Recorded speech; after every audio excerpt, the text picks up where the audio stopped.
అమ్మ ముచ్చట ఆపరాదు, కొంచెం విని రాదు, మళ్ళీ నేను పోయినాక ముచ్చట పెట్టుకుందాం. ఇప్పటిదాకా మీరు ముచ్చటే పెట్టుకుని ఉండేదే 10 నిమిషాలే. నేను ఒకటే చెప్తున్నా, నేను మీరు అంత ముందు నా మాట ఇట్లే ఊరికి వచ్చినా మాట్లాడినా నాకు ఓటేసిర్రు. సరే మన గవర్నమెంట్ రాలేదు, దురదృష్టం. ఫిల్టర్ వేయించినా ఏదో నేను కష్టాల్లో ఉన్నప్పుడు పేదోళ్ళకి అక్కడింత సహాయం చేసిన, మీ ఊళ్ళో కూడా చేసినా అదే. సరే అది భగవంతుడు ఇచ్చిన శక్తి కొద్ది అక్కడనో ఇక్కడనో అందరికి చేయకపోయినా కానీ అక్కడనో ఇక్కడనో చేస్తున్నా. కానీ నేను ఒక్కటైతే చెప్తున్నా అమ్మా, ప్రభుత్వము బాబు సప్పుడు మైక్ డిస్టర్బెన్స్ ఎందుకు వస్తుంది మైక్లో? సెల్ ఫోనా లేకున్నా కానీ 90 మంది ఎమ్మెల్యేలు ఇచ్చారు ప్రభుత్వానికి. తెలంగాణ మొత్తం కాంగ్రెస్ కు 18 ఇచ్చింది. ఉన్నారా ఇప్పుడు 18 మంది? ఎటు పోయిన ఓడేసుకపోయిండు. గద్దొచ్చే కొడుకున్న కియా అన్నారా వేసుకపోయిందా 10 మంది? సభ్యులు ఓ సున్నమ్మ ఇంతలో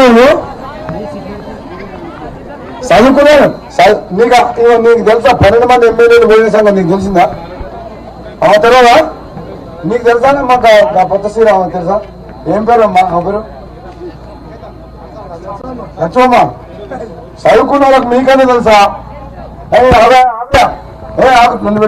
నేను ఏమడుతున్నా అంటే, ఏ గ్రామంలో అయినా సరే జెండా పక్కది, ఏ గ్రామాల్లో అయినా సరే రాజగోపాల్ రెడ్డి ఎందుకు రాజీనామా చేసిండు? ఇంకా సంవత్సరం ఉన్నది కదా ఎన్నికలు, ఎందుకు రాజీనామా చేసిన మీకు తెలవనన్నా తెలవాలి కదా.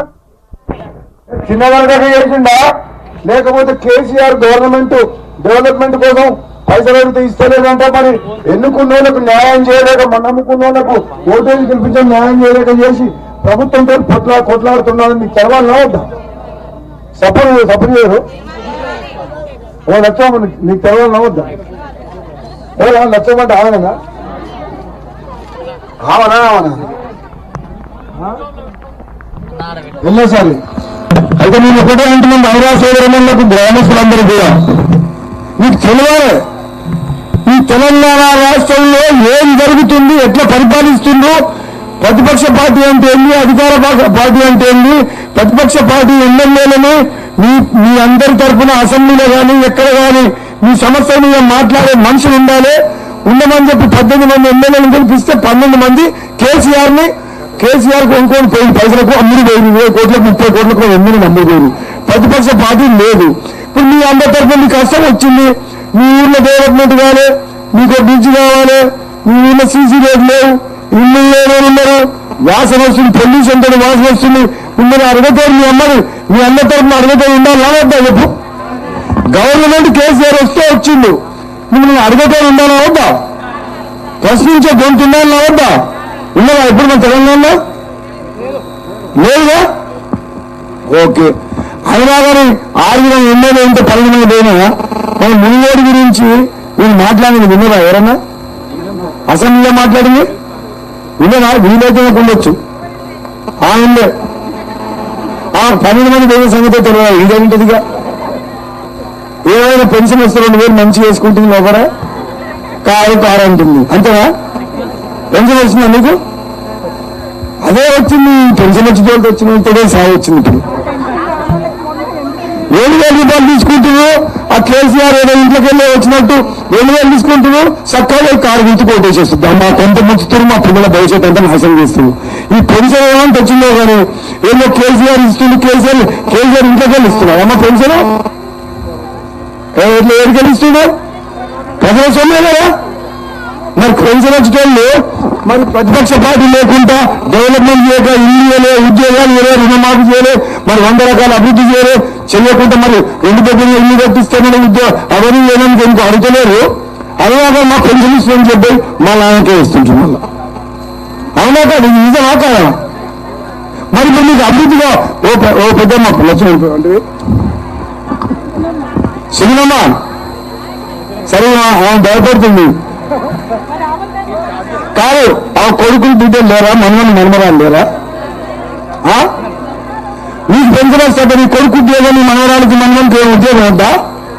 నీకు 2,000 వస్తే నీకు ఆరు గుర్తుకొస్తావు. మరి 2,000 ఇస్తున్నా కానీ నీ పిల్లలకు అన్యాయం చేస్తున్నారు. కేసీఆర్ ఉద్యోగాలు ఇస్తారని ఇచ్చిందా? ఇల్లు లేని పేదలకు ఇల్లు కట్టించిందా? మరి అయినా కానీ మీకు కారు గుర్తుకే పెన్షన్ ఇచ్చేలా వేస్తారా? ఏం కేసీఆర్ లేకపోతే పెన్షన్ రాదా? అవును, కేసీఆర్ లేకపోతే పెన్షన్ రాదా? అంటే కేసీఆర్ ఇంట్లోకి కేసీఆర్ లేకపోతే ఏ గవర్నమెంట్ ఇచ్చినా 2,000 రూపాయలు వస్తాయి.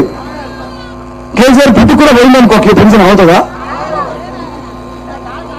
మరి మీరు ఆలోచించాల్సింది ఏంటంటే, మీకు చెప్పేది ఒకటే, మునిగోడు బిడ్డ రాజగోపాల్ రెడ్డి మీరు ఓటేసి గెలిపిస్తే అసెంబ్లీలో మీ ప్రాంత సమస్యల గురించి, ఈ ప్రాంతం గురించి, ఉద్యోగాల గురించి, డెవలప్మెంట్ గురించి మాట్లాడినా ఎక్కడో ఒక రూపాయి డెవలప్మెంట్కి ఇచ్చిందా? మీ ఊళ్ళో ఇచ్చిందా? నువ్వు సర్పంచ్ నన్ను ఎన్నిసార్లు అడిగితే నేను ఏమన్నా? ఎమ్మెల్యే పని లేదు, అసెంబ్లీలో మాట్లాడమంటే మాట్లాడినా. డెవలప్మెంట్ ఒక్క రూపాయి ఒక్కిళ్ళని వచ్చాయి మీ ఊళ్ళో. మరి ఇక నేను ఇల్లు ఇవ్వక, డెవలప్మెంట్ ఇవ్వక, పైసలు ఇవ్వక, అపాయింట్మెంట్ ఇవ్వక, కలిసి ఏదైనా సమస్య చెబుదామంటే రూపాయి ఇవ్వక ఎమ్మెల్యే గుండాలన్నా రాజీనామా చేసి కొట్లాడన్నా మీ తెలవాలన్నా ఏం చేయాలి? మనం ఏం చేయాలంటారు? మహిళలు చెప్పారు కొట్లాడాలని ఇంకొక చేయాలని భయపడి సప్రియాలు నేను సప్రి చేస్తలేదు. పిల్లలు మీరైనా చెప్పి కొట్లాడాలా వద్దా?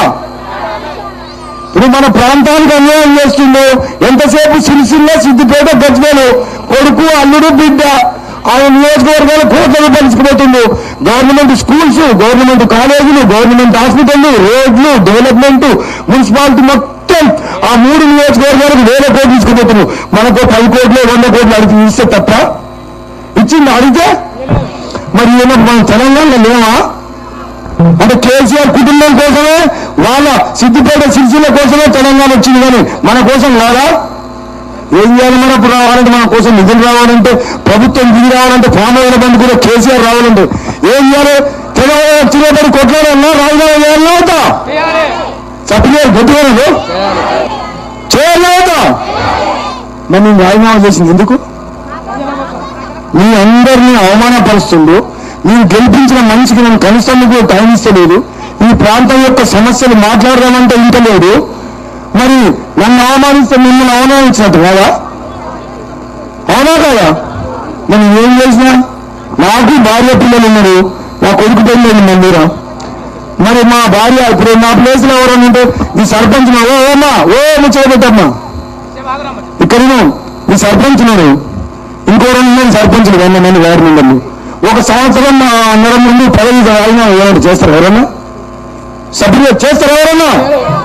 ఎవరన్నా పదవి ఎదురుపెట్టుకుంటారా? ఎమ్మెల్యే పదవి ఎదురుపెట్టుకుంటారా? నేను ఏం చేస్తున్నారు బిడ్డ? నీ ఒక్కరిని కొడుకు బిడ్డ కాదు, నీ అల్లుడు కాదు, నీ నియోజకవర్గం మా కూడా పౌరుషం ఉన్నోళ్ళనే, మాకేం స్వార్థం లేదు. మీరు కూడా పదవి త్యాగం చేస్తే నేను ప్రజల దగ్గర పోతాం. ఏం చెప్పినాం? ₹1 కూడా మా ప్రాంతానికి చేరేది. నేను త్యాగం చేసి నేను ప్రజల దగ్గర పోతానని చెప్పించాను తప్ప. మరి ఇప్పుడు ఇక మన కేసీఆర్ మా ఎమ్మెల్యేలు ఇంపులు సంచులు మూటలు తీసుకొని బాధ్యతలు తీసుకొని మరి అవి తీసుకొని వానికి ఓటేస్తారు. నేను రాజీనామా మీకోసం చేశాను, రాజీనామా చేసినాను, నాకు ఓటేస్తారా? ఎప్పుడు ఎవరు చేస్తారమ్మా? కేసీఆర్ పామోయిల అనుకున్నాను మునుగోడుకు తీసుకురాలే, తీసుకొచ్చినా లేదా? గట్టిపడ మండలం వచ్చిందా లేదా? నేను రాజీనామా చేసిన పెన్షన్లు వచ్చినాయా లేదా? ఈ ప్రాంతంలో ఎక్కడ లేని మీకు గొర్రెలు వచ్చినాయా లేదా? డీలు వచ్చినా పైసలు రాలే కదా?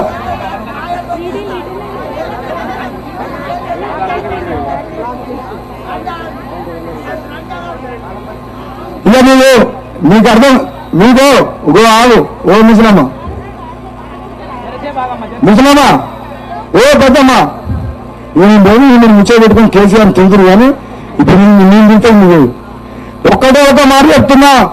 ఈ ప్రాంతానికి అన్యాయం చేసిండు, ప్రజాస్వామ్యాన్ని కూలి చేసి కుటుంబం కోసం పనిచేస్తుండు. కొడుకుతో ఆయన తర్వాత ఆయన కొడుకు ముఖ్యమంత్రి అంటే, కొడుకు తర్వాత మనముడు అంటుందంట. మరి ఆయన కోసం వచ్చిందా తెలంగాణ? మనందరి కోసం వచ్చిందా? ఎవరి కోసం వచ్చింది తెలంగాణ? మరి ఇప్పుడు తెలంగాణలో కుటుంబ పనులు జరుగుతుంది, ప్రజాస్వామ్యాన్ని కూలి చేసిండు. మరి మనందరికి అన్యాయం చేస్తుంటే కేసీఆర్ని గడ్డ దింపి టీఆర్ఎస్ పార్టీని బొందబెట్టన్నా వద్దా? ఈ ప్రజాస్వామ్యాన్ని కాపాడి మీ అందరి భవిష్యత్తు, మీ పిల్లల భవిష్యత్తు మరి మనం నిర్మాణం చేసుకోవాలా వద్దా? లేదా మరి భయపడి భవిష్య బతుకుదామా కేసీఆర్ దగ్గర?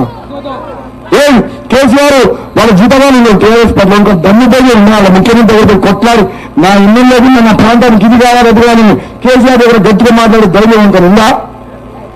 మరి మీరు గెలిపించిన బిడ్డ తీసి అవతల ప్రదేశం నా పదవి తీసుకోపోయి పదవి నిందేసుకుని నా ప్రజల దగ్గర పోతా నువ్వు నన్ను అవమానిస్తూ మా ప్రాంతానికి ఏం లేనప్పుడు ఎందుకున్నాను ఎమ్మెల్యేగా అవసరం ఎమ్మెల్యే కూడా.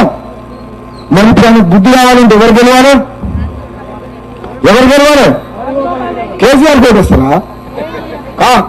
మీరు మీకు అన్యాయం చేస్తుంది, ప్రాంతానికి అన్యాయం చేస్తుందో రాజీనామా చేసిన ఆయన బుద్ధి రావాలి. ఇప్పుడు మునుగోడు ప్రజలను అవమానించి అభివృద్ధికి ఒక్క రూపాయి ఇవ్వలే, ఒక ఇల్లు ఇవ్వలే, ఒక పెన్షన్ ఇవ్వలే, ఒక ఉద్యోగం ఇవ్వలే, ఇన్ని రకాలుగా నేను చేస్తే అక్కడున్న మనిషి ఆ ప్రజల కోసం ఆ ప్రాంతం కోసం రాజీనామా చేసిండు. ఇప్పుడు అదే ప్రజలు మన మునుగోడు ప్రజలు రాజగోపాల్ రెడ్డిని గెలిపించి పంపిస్తే దెబ్బకు దిగొస్తాడా రాడా? వస్తాడా? ఏమంటే శివనమ్మా మరి ఓటేస్తావా లేదా? అప్పటిదాకా అట్లా మాట చెప్పు అని చెప్పినా మాట ఇంకేమీ. మీ కైతపురం గ్రామస్తులు అందరూ కూడా ఒక్కటే చెప్పండి, ఇది ఒక్కటే చెప్పండి, మనం ప్రజాస్వామ్యంలో ఉన్నామా, రాచరిక వ్యవస్థలు ఉన్నామా? ప్రజాస్వామ్యం ఉన్నామా లేదా? మరి ప్రజాస్వామ్యం అంటే ఏంది? నా తర్వాత నా కొడుకు తర్వాత మనది ప్రజాస్వామ్యం అంటారా? రాచరిక వ్యవస్థ అంటుంది. ఇది నా పార్టీ, ఇది నా రాజ్యం, నా తర్వాత నా కొడుకు తర్వాత మనది అంటే రాచరిక వ్యవస్థనే కదా, అంతేనా కాదా? మరి మీ ప్రజాస్వామ్యం లేదా? మీ అందరికీ 2 చేతులు పెట్టి జోడించి మీ అందరికి కూడా కైతపురం గ్రామస్తు చెప్తున్నా, ఇప్పుడు వచ్చింది ఎన్నిక ఒక వ్యక్తి కోసం పదవి కోసం కాదు, నా ఉన్న పదవిని త్యాగం చేసిన.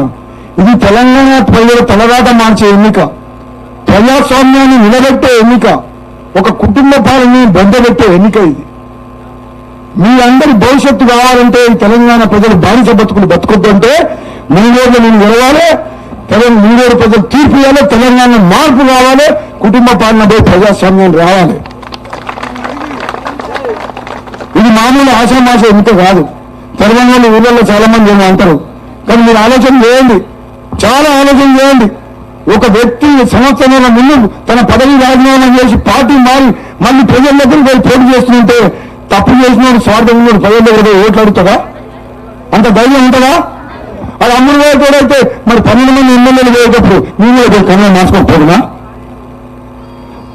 3.5 ఏళ్ళు కొట్లాడు విసిగి వేశాయి.